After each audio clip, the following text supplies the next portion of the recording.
Assalamualaikum warahmatullahi wabarakatuh. Selamat pagi dan semangat pagi. Kali ini saya akan melakukan pembelajaran. Semoga bisa menginspirasi Bapak Ibu. Kali ini pembelajaran yang saya lakukan dengan menggunakan media sosial aplikasi Telegram.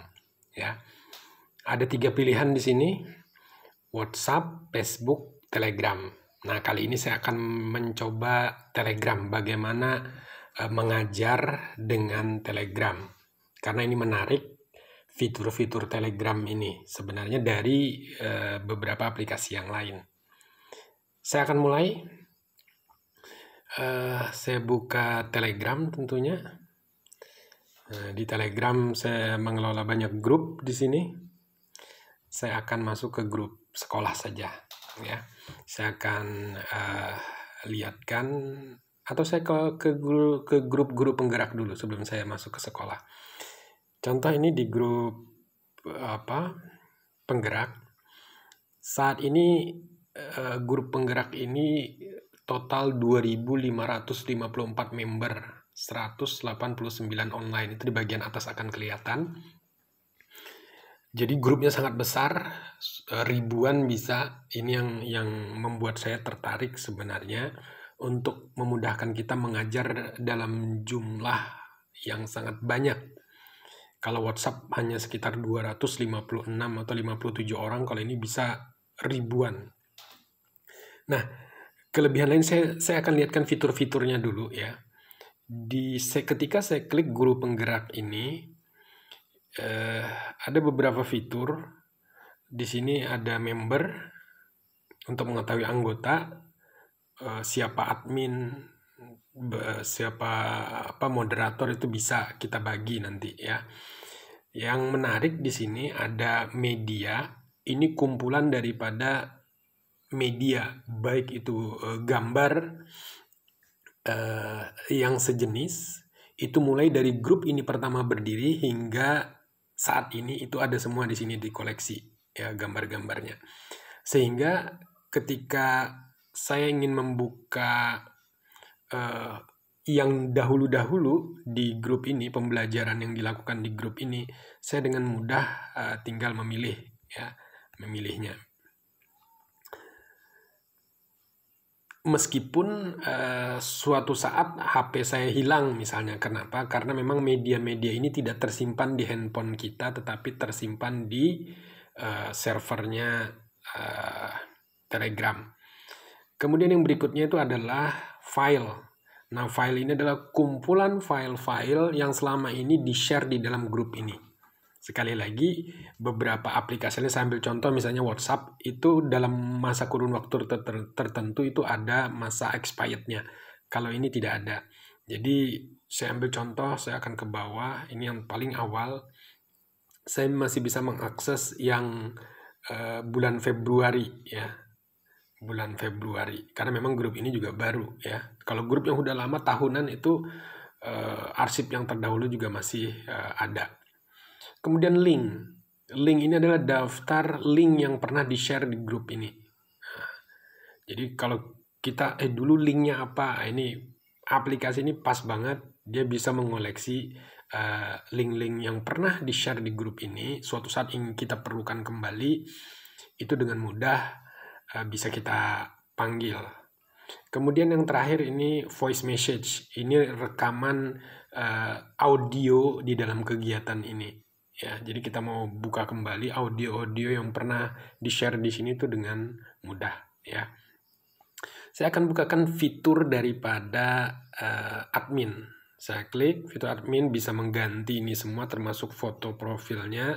Tipe grupnya bisa dirubah, private group atau public group. Bedanya private group ini tidak bisa di-shut nanti. Jadi tidak akan tampil ketika orang mengetik. Tadi guru penggerak, orang ngetikkan guru itu nggak akan tampil dia kalau private group. Kemudian permanent link, ini kalau kita ingin membuat nama grup ini di sini ya. Sehingga orang mengaksesnya lebih mudah. t.me/guru penggerak.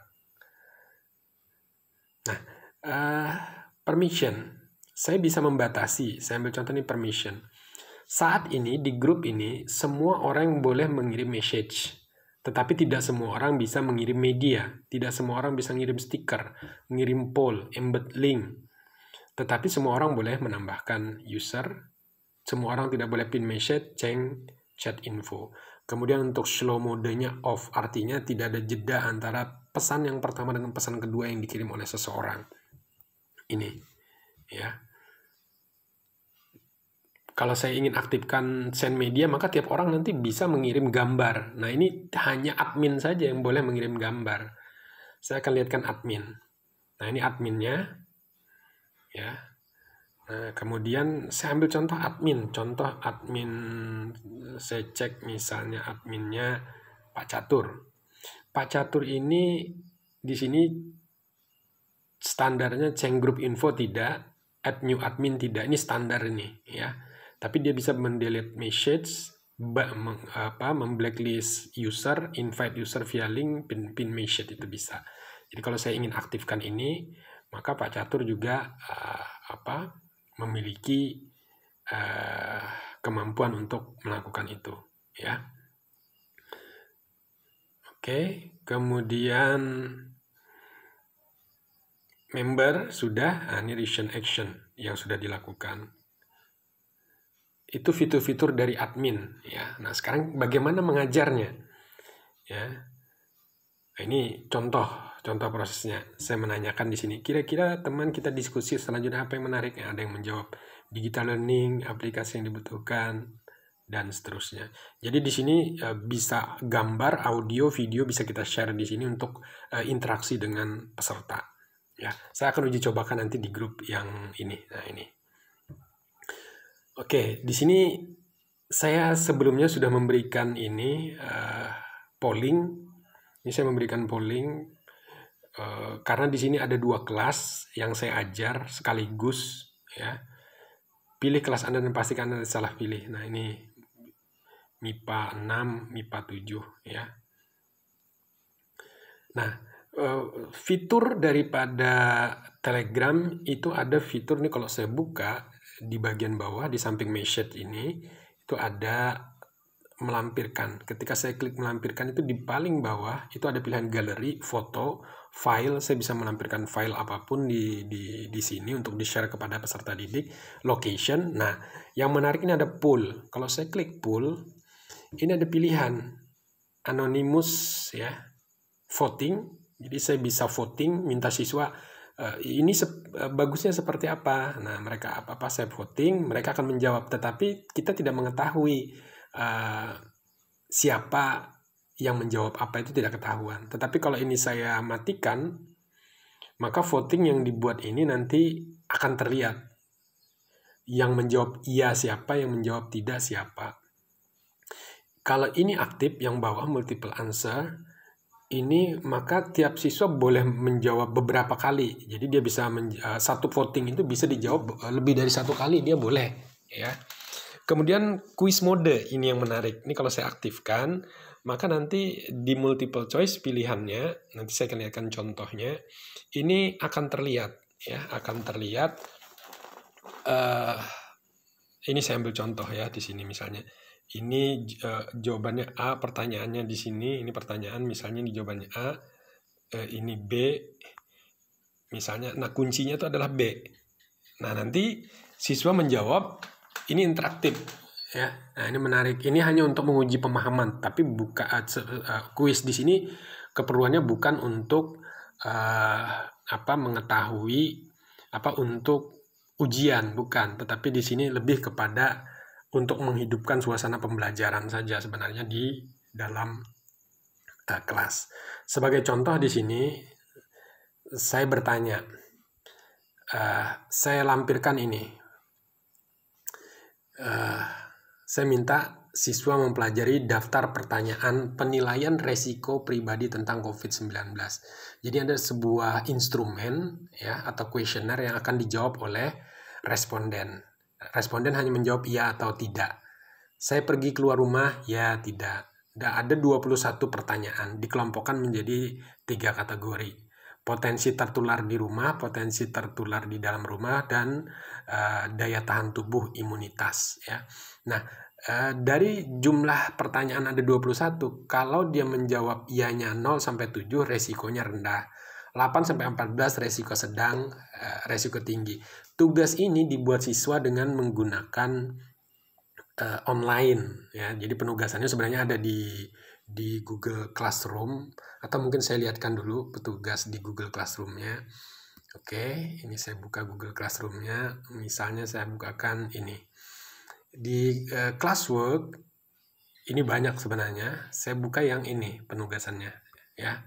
Nah, di penugasannya ini di instruksinya, buatlah survei menggunakan file terlampir atau file lainnya yang sejenis yang kalian temukan di media sosial. Jadi dia boleh menggunakan bahan survei yang ini, ya, yang saya tampilkan ini tadi, atau mereka bisa mencari bahan sendiri, ya, sumber referensi sendiri. Kemudian link yang mereka buat dengan menggunakan Google Form akan dibagikan minimal ke 10 temannya untuk disuruh mengisi data. Boleh juga dengan orang di rumahnya, boleh juga dengan siapapun yang dia kenal. Kemudian mereka diminta untuk membuat respon kategori high risk dari data yang masuk. Jadi high risk-nya, middle, yang low-nya siapa. Kemudian mereka akan menampilkan link Google Form, screenshot data responden, screenshot grafik yang dibuat penugasan. Nah, inilah tugasnya di Google Classroom. Tetapi di sini saya ingin menguji sampai sejauh mana sih kendala mereka, karena ini saya lihat masih ada 3 orang yang belum. Saya buka kelas di Telegram. Saya lampirkan file tadi lagi. Kemudian saya umumkan ada yang belum mengumpulkan tugas, apa ada kendala memahami ini. Rata-rata sebenarnya menjawab tidak ada ya.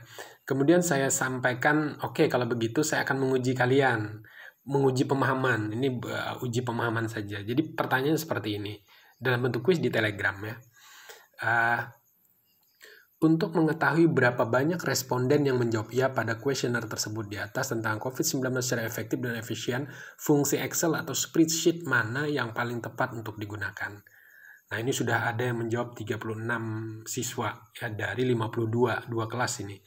35 jawaban. Apa jawabannya? Nah, kita akan cek ya setelah ini. Nah, ini rata-rata sudah menjawab semua. Saya akan coba tutup saja nih sekarang.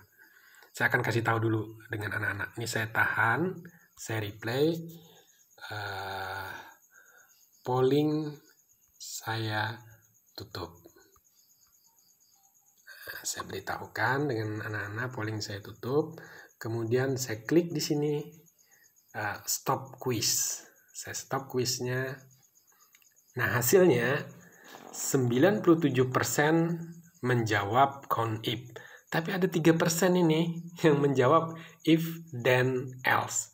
Mungkin ini hanya 3%, mungkin kecil ya dari tetapi ini penting.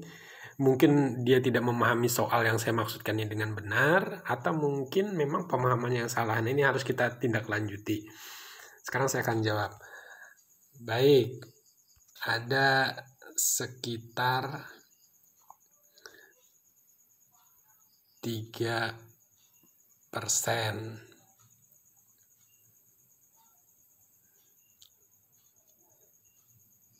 yang menjawab salah.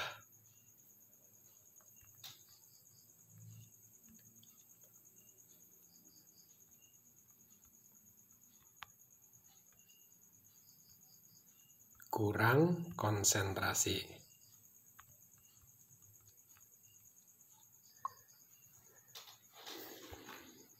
Nah, saya bisa audio juga. Saya akan jelaskan sedikit ya. Saya menjelaskan sekarang, karena mengetik agak sulit. Saya jelaskan dengan audio. Saya klik sekarang audionya.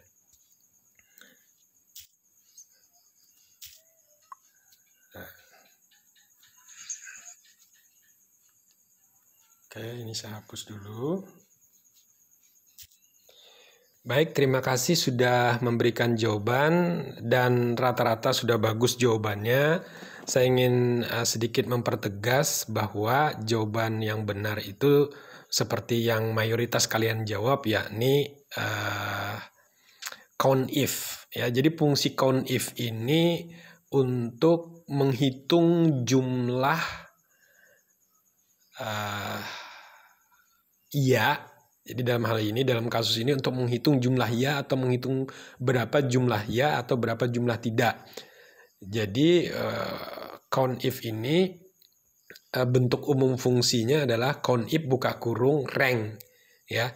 Jadi kita blok rank dari atas sampai ke bawah di mana ya itu berada, responden itu menjawab ya itu.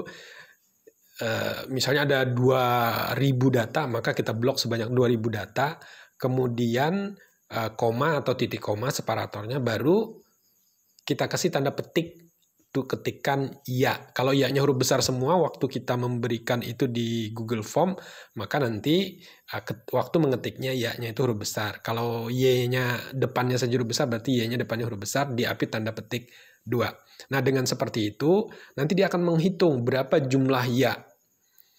Nah, untuk menghitung berapa jumlah tidaknya bagaimana? Tinggal dikurang jumlah data, dikurang yang menjawab ya. Atau boleh juga dengan fungsi COUNTIF lagi, dengan diblok, kemudian dihitung berapa jumlah tidaknya. Jadi kalau tadi di belakangnya ya dalam tanda petik, rumus berikutnya itu adalah tidak dalam tanda petik.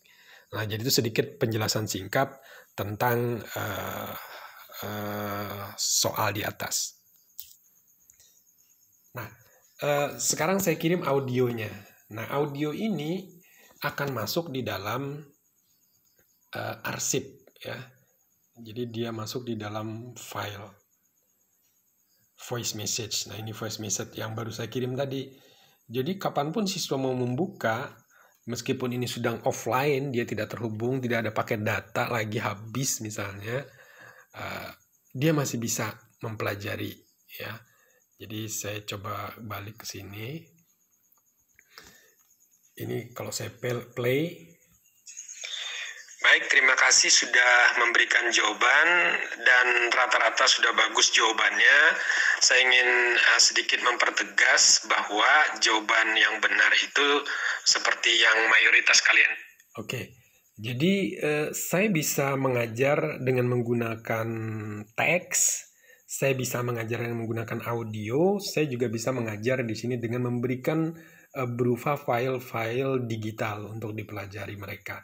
Dan saya juga bisa tadi melakukan polling.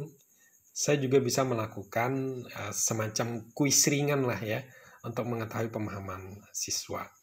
Nah, di bagian akhir saya akan coba lagi.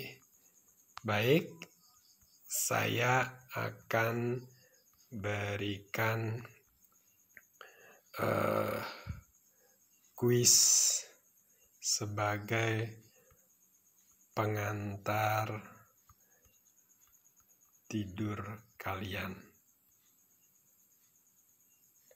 Nah, ini biar tidak selalu serius-serius banget ya. Nah, saya sudah mengetik, saya buka di sini. Saya sudah ngetik, saya salin, kemudian saya balik ke Telegram. Oke, saya buka polling. Pollingnya bentuknya adalah kuis mode lagi. Sekali lagi saya pastekan ini. Setelah diketahui jumlah responden yang menjawab ya dan menjawab tidak, maka fungsi apa yang digunakan untuk mengetahui responden yang masuk kategori high risk, middle risk, dan low risk. Nah, di sini saya jawab sum. Kemudian yang kedua adalah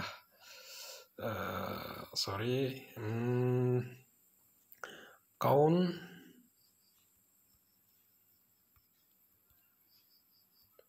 Mungkin Anda bertanya, bisakah gambar di sini? Nggak bisa ya. Apakah bisa ngajar menggunakan video di sini? Juga tidak bisa, kecuali videonya direkam lebih dahulu ya. Kemudian di sini saya gunakan if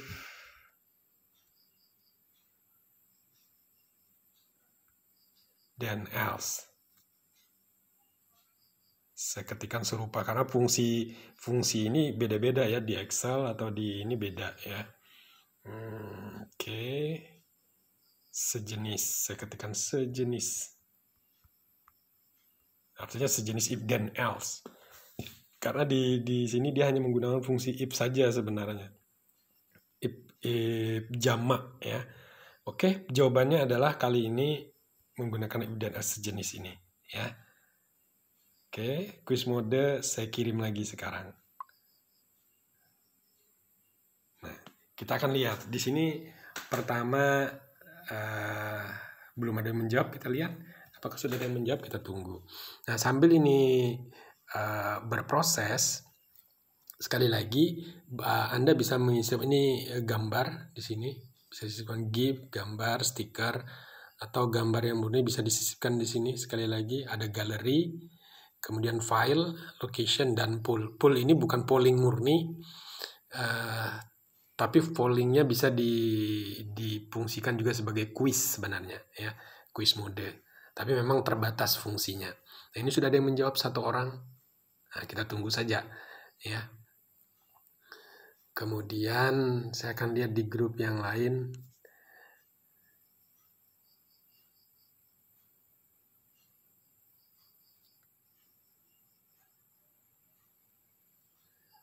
Oke.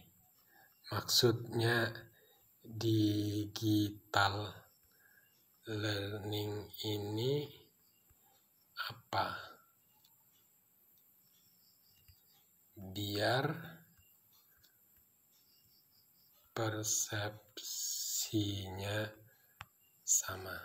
Jadi kalau memang lama mengetik, ada baiknya ketika mengajar dengan ini pakai audio saja direkam. Nah, tetapi pertimbangannya itu tadi, teks tentu lebih hemat.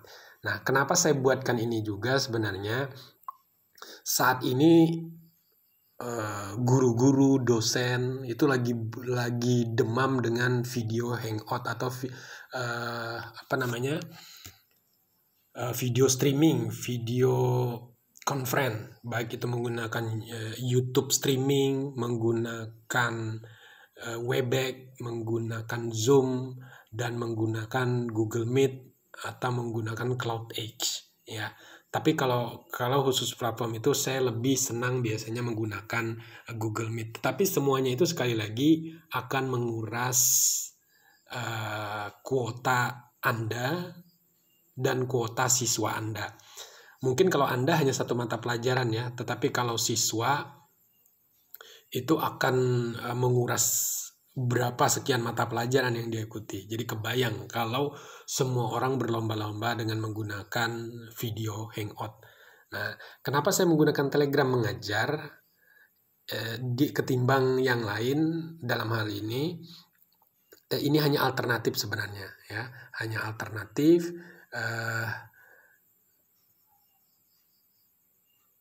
Ya, sekali lagi ini hanya alternatif untuk mengajar ya. Oke, sudah ada 5 siswa. Nah, saya senangnya di sini kalau mengajar menggunakan Telegram ini ya. Kalau ada yang lupa atau bertanya tentang suatu materi yang dahulu sudah pernah dijelaskan, saya tinggal merujuk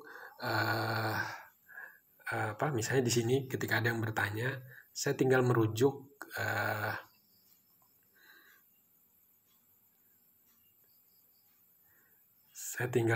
ke medianya, filenya, linknya, atau voice-nya. Tinggal saya share ulang. Jadi misalnya link, file, misalnya link ini ya, atau file.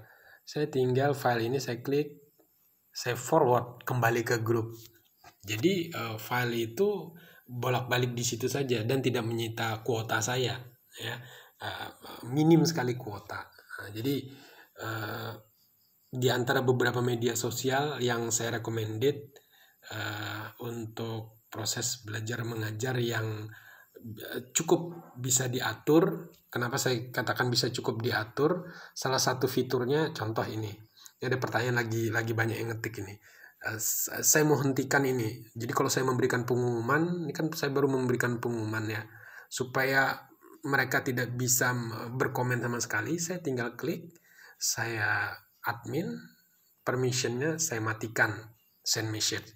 maka mereka tidak bisa lagi mengirim message sehingga pesannya tinggal searah dari saya. Tetapi nanti satu waktu, ini saya discuss saja, satu waktu nanti ketika saya perlukan komentar saya buka lagi. Jadi seperti sehingga grup yang kita buat ini, grup pembelajaran yang kita buat ini terkontrol. Nah, kadang grup-grup media sosial yang kita buat setelah kegiatan selesai itu postingannya macam-macam ya, sudah enggak sesuai dengan tema kadang. Nah, ini fungsinya bisa untuk membatasi itu. Jadi setelah kegiatan seperti ini tinggal saya matikan fungsi, sama termasuk yang ini di sini ya.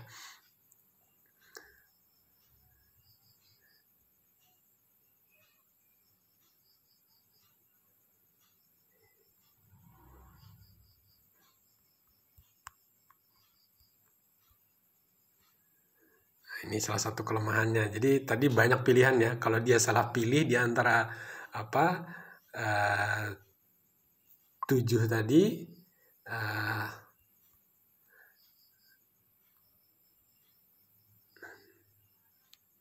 oke, kita berikan semangat ya. Nah, ini mungkin salah pencet dia di antara yang sekian banyak ini. Sorry, yang mana tadi ya? Yang ini ya. Nah, ini mungkin dia tadi kepencet if then ya. Jadi nggak masalah, karena kita tidak sedang menguji ini, kita hanya melihat pemahaman mereka sampai sejauh mana ya. Nah, saya pikir demikian cara mengajar dengan menggunakan Telegram. Semoga bisa menginspirasi Anda semua. Sekali lagi, yang contoh seperti mode quiz ini, kalau saya klik, saya stop quiz, maka ini akan selesai.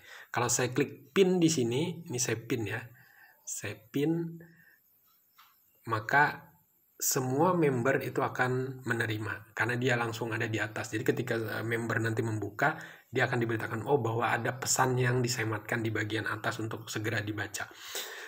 Jadi luar biasa memang fungsi dari Telegram ini, dan relatif sebenarnya dari sisi sekuritas itu relatif lebih aman dibanding media-media sosial yang lain. Dari sisi kuota ini jauh lebih hemat ya, kuota, karena sekali lagi apa yang tampil di sini tidak akan langsung terdownload ya, karena dia ada di servernya Telegram. Saya pikir demikian, terima kasih, sampai bertemu lagi di lain waktu dan di lain kesempatan dengan tema yang berbeda. Assalamualaikum warahmatullahi wabarakatuh.